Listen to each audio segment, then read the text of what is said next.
আজকে আমি আপনাদের জন্য লুডুস রান্নার রেসিপি নিয়ে আসছি। এটা হলো কোকোলা লুডুস। এখানে 2 প্যাকেট লুডুস আছে। আমি 2 প্যাকেট রান্না করব না, 1 প্যাকেট রান্না করব, যেহেতু আমরা মানুষ 2 জন। লুডুস রান্না করার জন্য এখানে 4টা কাঁচামরিচ নিয়েছি, 1টা ডিম, ব্রয়লার মুরগির বুকের মাংস, 2 কোয়া রসুন, 3টা পেঁয়াজ। এগুলো বটি দিয়ে কেটে নেব। মরিচ, পেঁয়াজ, রসুন কেটে নিছি। দেখেন মাংসগুলো লুডুসের মতো লম্বা করে কেটে নিছি। ডিমটা এখানে লিকুইড করে নিছি। পানি ফুটতে শুরু করেছে, লুডুসগুলো দিয়ে দিব।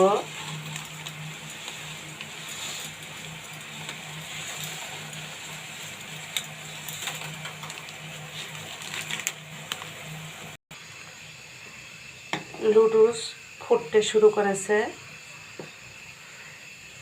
অনেক দিন ধরে অসুস্থ ছিলাম, ডেঙ্গু জ্বর হয়েছিল, 10 দিন জ্বর ছিল, কিছু খেতে পারি না, খেতে সব কিছু অরুচি লাগে। তাই আপনাদের ভাইয়াকে বলেছিলাম লুডুস এনে দিতে, ও লুডুস এনে দিছে।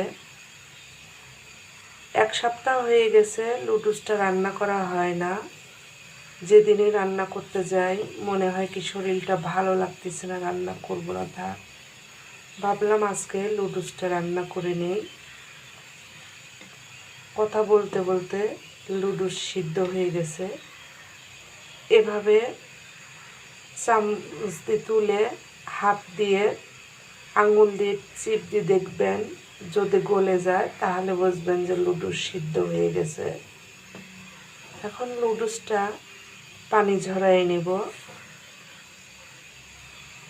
লুডুস ঠান্ডা পানি দিয়ে সুন্দর করে ধুয়ে রেখে দিছি।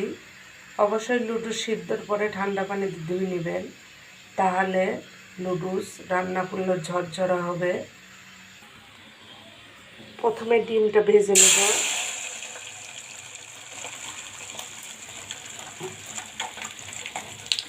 ডিম উল্টাই দিব। ডিমটা ভাজা হয়ে গেছে, তুলে নেব। পেঁয়াজ রসুনগুলো ভেজে নেব। পেঁয়াজ হালকা ভাজা হয়ে গেছে, মাংসগুলো দিয়ে দিব। এখানে সব ধরনের মশলা দিয়ে দিছি, লবণ, মরিচ, ধনার গুঁড়া, জিরার গুঁড়া, গরম মশলার গুঁড়া। এগুলো দিয়ে ভালোভাবে মাংসটা ভেজে নেব।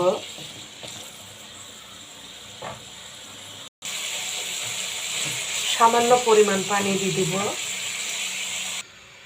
পানি দিয়ে দিছি যাতে মাংসটা সিদ্ধ হয়ে যায়।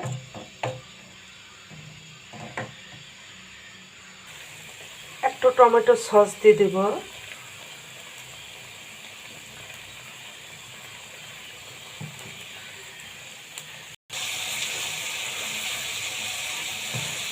মাংসটা ভালোভাবে ভুনা করা হয়ে গেল।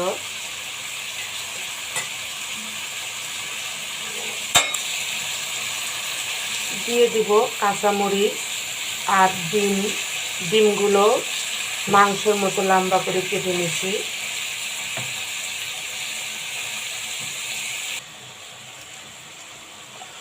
দিয়ে দেব লুডুস।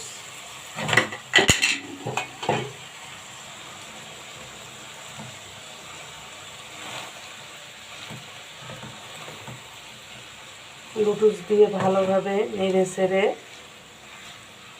মাংসের সঙ্গে মিক্স করে নেব।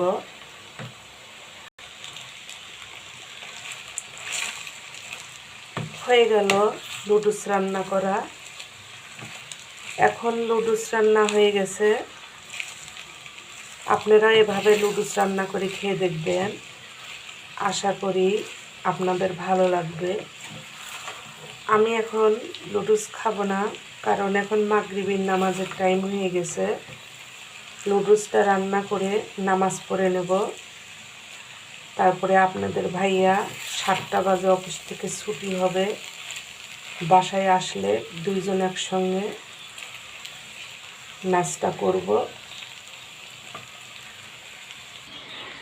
আপনারা সবাই ভালো থাকুন। এখানে শেষ করলাম। আল্লাহ হাফেজ।